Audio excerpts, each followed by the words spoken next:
అందరికీ నమస్కారం. మరొకసారి ఈరోజు మీ అందరితో కూడా మాట్లాడాలని చెప్పేసి ఈ మీడియా సమావేశాన్ని నిర్వహించడం జరిగింది. ఈరోజు రాష్ట్రంలో జరుగుతూ ఉన్నటువంటి పరిస్థితులన్నింటినీ కూడా మీ అందరికీ కూడా తెలిసిందే. రాష్ట్రంలో జగన్మోహన్ రెడ్డి గారి పరిపాలన చేసినంత కాలం కూడా ఆ రోజు జరిగినటువంటి పరిపాలనలో ఘోరమైనటువంటి లిక్కర్ స్కామ్ జరిగిందని చెప్పేసి ఈరోజు చంద్రబాబు నాయుడు గారి నాయకత్వంలో ఉన్నటువంటి కూటమి ప్రభుత్వం లేనిపోని ఆరోపణల ద్వారా ఈరోజు సిట్ అనే ఒక దుర్మార్గమైనటువంటి అధికారులను ఏర్పాటు చేసి వారి సొంత అధికారులను ఏర్పాటు చేసి ఈరోజు వైఎస్ఆర్ కాంగ్రెస్ పార్టీ నాయకులుగా ఉన్నటువంటి మిథున్ రెడ్డి గారి పైన, అదేవిధంగా పార్టీ ముఖ్య నాయకుల పైన, అదేవిధంగా జగన్మోహన్ రెడ్డి గారికి అత్యంత సన్నిహితంగా ఉన్నటువంటి వ్యక్తుల పైన ఈరోజు దారుణంగా దుర్మార్గంగా కేసులు బనాయించి అక్రమంగా జైల్లో పెడతా ఉన్నటువంటి పరిస్థితి చూసాం. ఈరోజు మీ ద్వారా ఒకటే ఈ రాష్ట్ర ప్రభుత్వాన్ని అడుగుతా ఉన్నా, మీరు 2014 నుంచి 2019 వరకు మీరు పరిపాలించినటువంటి సమయంలో మీకు వచ్చినటువంటి ఆదాయం ఎంత లిక్కర్ పైన? అదేవిధంగా జగన్మోహన్ రెడ్డి గారు 2019 నుంచి 2024 వరకు జగన్మోహన్ రెడ్డి గారు పరిపాలించిన సమయంలో వచ్చినటువంటి ఆదాయం ఎంత? అంటే 2014, 2019 సమయంలో దాదాపు 80,000 కోట్ల ఆదాయం ఉంటే జగన్మోహన్ రెడ్డి గారు పరిపాలించినటువంటి సమయంలో దాదాపు 1,80,000 కోట్ల రూపాయలు ఆ రోజు ఆదాయం వచ్చింది. జగన్మోహన్ రెడ్డి గారి పరిపాలన అంతా కూడా సామరస్యంగా ప్రజలకు అనుకూలంగా ఆ రోజు ఎక్కడైతే ప్రజలకు ఇబ్బందిగా మద్యం వల్ల ఇబ్బంది కలుగుతా ఉందో అక్కడ ఆ ఇబ్బందులన్నింటినీ కూడా అధిగమించి ఆ రోజు మద్యం పాలసీని ఒక విధానంతో తీసుకెళ్లారు. కరోనా కష్టంలో కూడా, కరోనా లాంటి కష్టంలో 2 years ఆ రోజు ఇబ్బంది పడ్డ 2 సంవత్సరాలు పోయినప్పటికీ కూడా మద్యం పాలసీ ద్వారా ప్రభుత్వానికి అత్యధిక లాభాలు వచ్చినటువంటి పరిస్థితులు ఉన్నాయి. ఈరోజు మీరు చేస్తా ఉన్నటువంటి ఆరోపణను మేము తీవ్రంగా ఖండిస్తా ఉన్నాం. మద్యం పాలసీ వల్ల జగన్మోహన్ రెడ్డి గారి ప్రభుత్వం ఆదాయం వస్తే మీ ప్రభుత్వం ద్వారా ఆ రోజు ఆదాయంగా ప్రభుత్వానికి నష్టం జరిగితే ఈరోజు ఆదాయం వచ్చినటువంటి ప్రభుత్వం పైన ఈరోజు ప్రభుత్వ ఖజానాకు నష్టం వచ్చిందని చెప్పేసి మీరు ఆరోపణ చేస్తూ ఒక సిట్ అనే ఒక అధికారిని నియమించి ఈరోజు వైఎస్ఆర్ కాంగ్రెస్ పార్టీ నాయకులపైన ఆరోపణలు చేస్తూ జైల్లో పెడతా ఉన్నటువంటి పరిస్థితి ఉంది. ఈరోజు ప్రభుత్వానికి ఆదాయం తెప్పించినటువంటి ఘనత జగన్మోహన్ రెడ్డి గారిది. ప్రభుత్వానికి ఒక ఖజానా నింపే ఒక కార్యక్రమం చేసినటువంటి చరిత్ర జగన్మోహన్ రెడ్డి గారిది.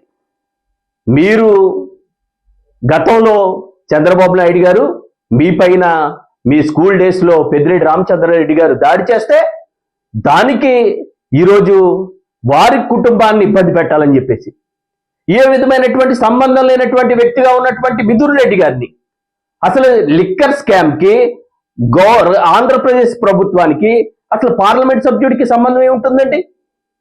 మిథున్ రెడ్డి గారు ఏదైనా ఆ రోజు ఎక్సైజ్ శాఖ మంత్రి, లేకపోతే ఆ రోజు ఎక్సైజ్కి సంబంధించినటువంటి వ్యవహారాలు చక్కబెట్టినటువంటి వ్యక్తి? ఏం సంబంధం ఉందని చెప్పేసి ఈరోజు సిట్ కానీ కూటమి ప్రభుత్వం కానీ మిథున్ రెడ్డి గారిని ఈ కేసులో ఇన్వాల్వ్ చేసి ఈరోజు సెంట్రల్ జైల్లో పెట్టారంటే మీకున్నటువంటి బాధ ఏంటి? పెద్దిరెడ్డి రామచంద్రారెడ్డి గారి కుటుంబం కానీ మిథున్ రెడ్డి గారు కానీ ఈరోజు రాయలసీమ జిల్లాల్లో వారికి ఉన్నటువంటి పేరును మీరు చెడగొట్టడానికే ఈరోజు మీరు చేసినటువంటి ఈ కార్యక్రమాన్ని విషయాన్ని మనం చేస్తా ఉన్నాం. మీరు 2014 నుంచి 2019 వరకు మీరు అనేకమైనటువంటి లిక్కర్ డిపోలు ఏర్పాటు చేసుకున్నారు, లిక్కర్ షాపులు ఏర్పాటు చేసుకున్నారు, అనేకమైనటువంటి బెల్ట్ షాపులు ఏర్పాటు చేశారు, అనేకమైనటువంటి బార్లకు లైసెన్స్ ఇచ్చారు. ఆ రోజు విచ్చలవిడిగా మీరు మద్యాన్ని అమ్మారు.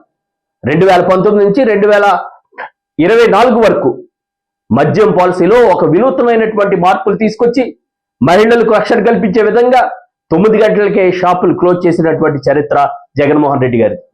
అదేవిధంగా వారి యొక్క పరిపాలనలో ఎక్కడా కూడా ఏ విధమైనటువంటి ఇబ్బంది లేకుండా ప్రభుత్వం నుంచి ప్రభుత్వ నూతన ఉద్యోగ నియామకాలు చేసి ఆ రోజు అందరికీ కూడా తద్వారా ఒక చదువుకున్నటువంటి కుర్రోళ్ళని విద్యార్థుల్ని అక్కడ కూడా షాపుల్లో ఉద్యోగాలు ఇచ్చి తద్వారా ఒక క్రమశిక్షణతో ఆ రోజు లిక్కర్ షాపులన్నీ కూడా నడిపించిన చరిత్ర వైఎస్ఆర్ కాంగ్రెస్ పార్టీ ప్రభుత్వానికి జగన్మోహన్ రెడ్డి గారిది. కేవలం పెద్దిరెడ్డి రామచంద్రారెడ్డి గారి కుటుంబం పైన ఉన్నటువంటి కక్ష ద్వారానే ఈరోజు లిక్కర్స్ కేసులో బెద్దూరు రెడ్డి గారిని వారి కుటుంబాన్ని ఇబ్బంది పెడుతూ జైల్లో పెడుతున్నారనే విషయాన్ని మనం చేస్తూ మీరు ఎన్ని అభండాలు వైఎస్ఆర్ కాంగ్రెస్ పార్టీ ప్రభుత్వం పైన వేసిన జగన్మోహన్ రెడ్డి గారిని జైల్లో పెట్టాలని చెప్పేసి మీరెన్ని కార్యక్రమాలు చేసినా వైఎస్ఆర్ కాంగ్రెస్ పార్టీ నాయకులు కానీ వైఎస్ఆర్ కాంగ్రెస్ పార్టీ కార్యకర్తలు కానీ ఎక్కడా కూడా కురుంగిపోయి ఎక్కడా కూడా ఒక ఇబ్బంది పడే పరిస్థితి అయితే మీకు కనబడదనే విషయాన్ని మనం చేస్తా ఉన్నాం. మేము చాలా ప్రజల పక్షాన్ని నిలబడతా ఉన్నాం. ప్రజల కోసం ప్రజాక్షేత్రంలో మా నాయకుడు జగన్మోహన్ రెడ్డి గారు ఇచ్చినటువంటి స్ఫూర్తితో ప్రజా పక్షంలో ప్రజల కోసం నిలబడుతూ ప్రజలకు ఉన్నటువంటి ప్రతి సమస్య తీర్చడానికి మేము పోరాటం చేస్తాం. మా నాయకుడు జగన్మోహన్ రెడ్డి గారు ఇచ్చినటువంటి పిలుపు ద్వారా అనేకమైనటువంటి కార్యక్రమాలు తీసుకుని ప్రజాక్షేత్రంలో మీ పట్ల ప్రజలకు ఉన్నటువంటి వ్యతిరేకతను మరింత ప్రజాక్షేత్రంలో మీ పైన ఉన్నటువంటి వ్యతిరేకతను మరింత వ్యతిరేకతగా తీసుకొస్తామనే విషయాన్ని మనం చేస్తాం. ఎక్కడా కూడా మీరు చేస్తా ఉన్నటువంటి ప్రతి అవినీతిని ప్రజాక్షేత్రంలో ఎండగడతాం. మీరు చేసినటువంటి పరిపాలన కానీ మీరు ఇచ్చినటువంటి హామీలు కానీ ప్రజలకి మరి నెరవేర్చకపోతే రాబోయే రోజుల్లో మరింతగా పోరాటం చేసి మీ మెడలో ఉంచి మీరు ఇచ్చినటువంటి హామీలు నెరవేర్చే వరకు కూడా వైఎస్ఆర్ కాంగ్రెస్ పార్టీ నాయకులుగా కార్యకర్తలుగా ఎక్కడ కూడా విశ్రాంతి లేని శ్రమ పడతామనే విషయాన్ని మనం చేస్తూ మీ అందరికి కూడా హృదయపూర్వక నమస్కారాలు చెప్తూ జై జగన్, వర్ధిల్లాలి వైఎస్ఆర్ కాంగ్రెస్ పార్టీ.